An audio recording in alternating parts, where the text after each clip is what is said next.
If you ever had any doubts whether you should start learning to surf or if you should stop learning to surf, this story is for you. Welcome to the Wipeout Weekly, the daily podcast for beginners, wannabe surfers, and seasoned wipeout enthusiasts. No hype, no filler, just the highs, lows, and honest truth about learning to surf and finding your place in surf culture. I'm your host, Suze Wilson. Let's go out. Let me introduce you to Bonnie.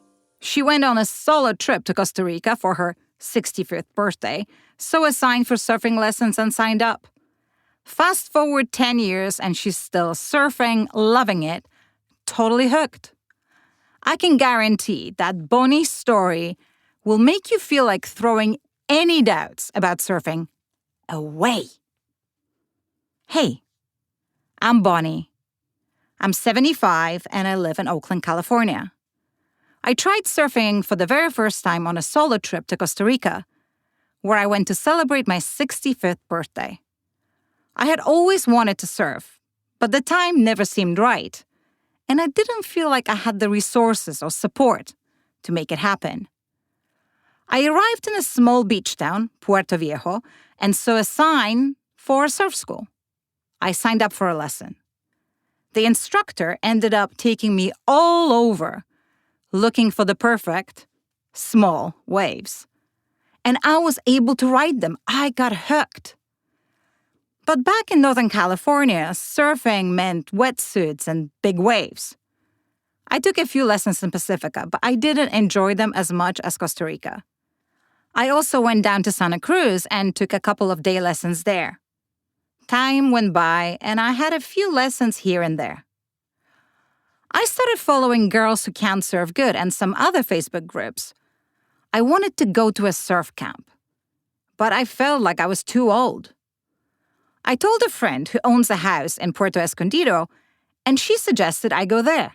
I did, and I found a teacher I took lessons with every day for 6 days. I was so sore, I thought I broke a rib. But I learned a lot. Then I went to Hawaii and took lessons in a few different places. I decided I wanted to celebrate my 75th birthday by surfing. It makes me feel young and alive. I love the water. I started learning when I was 65. I surfed maybe 15 times since then. I just surfed on my 75th birthday. I am getting better, and I'm completely hooked. I still don't surf very often. When I'm somewhere warm on vacation, this year it was 4 times, I feel lucky. I mainly take private surf lessons. I haven't tried surfing on my own without an instructor yet.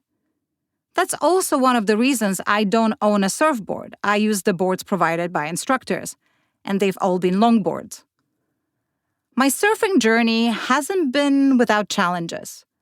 I finally got my pop-up, but I can't really stand up yet, not in the right position to hold it. On the positive note, I haven't found myself in any dangerous situations.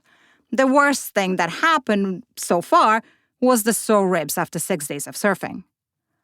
I love small waves and warm water. Hawaii, Costa Rica, and Mexico have all been great. One day, I'd love to surf in Australia. My goals are to learn how to read waves, surf without the help of an instructor, and stand up longer before coming off the board. I'd also love to find a surf buddy. When I posted photos from my 75th birthday surf adventure in Girls Who Can't Surf Good, I got over 1,600 likes.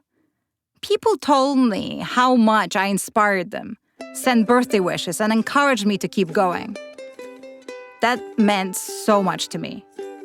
Surfing makes me feel young, free, and happy.